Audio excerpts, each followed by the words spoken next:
All right, let's dive into the incredibly high-stakes world of healthcare. This is a business where the bottom line isn't just about dollars and cents, it's literally measured in human lives. You know, success here requires a totally unique playbook, and today we're going to break down the absolute essential do's and don'ts. And right away, we hit the central question, the one that every single healthcare leader has to wrestle with. Do you focus on the financial health of the business or the well-being of the patient? It can really feel like you have to pick a side, and that's the core tension we're going to unpack. Now, to really get to the heart of this, our guide for this conversation is going to be the foundational principles from healthcare business management. We're using this framework to build a really clear picture of what makes this field so challenging and also so important. Okay, so the very first thing we have to get our heads around is this. Healthcare is, without a doubt, a business. But, and this is a huge but, it plays by a completely different set of rules. The standard ideas of commerce just don't really apply in the same way. This chart just lays it out so perfectly. You know, think about a typical company. The goal is shareholder value. The metric is profit. Simple enough. But in healthcare, whoa, the goal shifts to patient outcomes. The key metric becomes the quality of care. And here's the most critical difference of all. Your customer isn't just a consumer picking a product off a shelf. They're a patient. They're often scared, vulnerable, and placing their absolute trust in you. That changes everything. And this quote, wow, it just hits the nail on the head, doesn't it? It perfectly captures the enormous weight, the responsibility that comes with healthcare leadership. Every single choice you make has this dual impact. It affects the finances, for sure, but way more importantly, it affects the health and well-being of actual people. So now that we've set the stage and we understand just how unique this world is, let's look at the pillars of success. These are the absolute, non-negotiable do's for running a healthcare business that's both ethical and effective.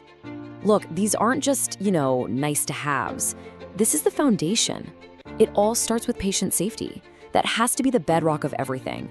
From there, you build an ethical culture, you make sure you're financially stable so you can actually keep helping people, and then you use that stability to innovate and be transparent.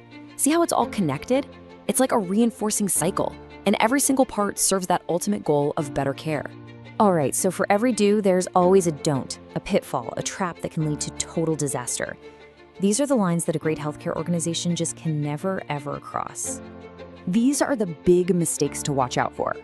I mean, the second that profit starts influencing clinical decisions, you've completely lost your way. Ignoring compliance, creating a culture where everyone's afraid to admit a mistake, or walling off your finance people from your clinical people, these are all recipes for failure. And really, all of these don'ts boil down to one simple idea. Never ever sacrifice long-term patient trust for a quick short-term win.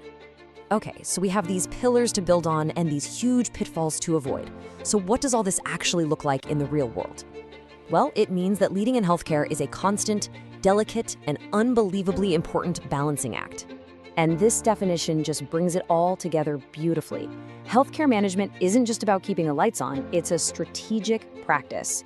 The real art is aligning two incredibly powerful forces: clinical excellence, which you get by following the do's, and financial viability, which you protect by avoiding the don'ts.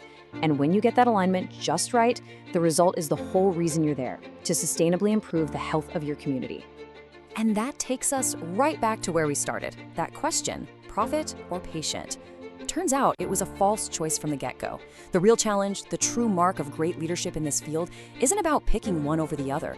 It's about building an organization that is strong enough, smart enough, and ethical enough to serve both the mission of healing and the margin that makes that mission possible. So we'll leave you with this to think about. In this business where the stakes are literally life and death, a financial report only ever tells you part of the story. The other part, the much more important part, is written in the patient outcomes, in the trust of the community, in the lives that you've improved. So the real question isn't about profit or patience. The real question is, how will you measure true success?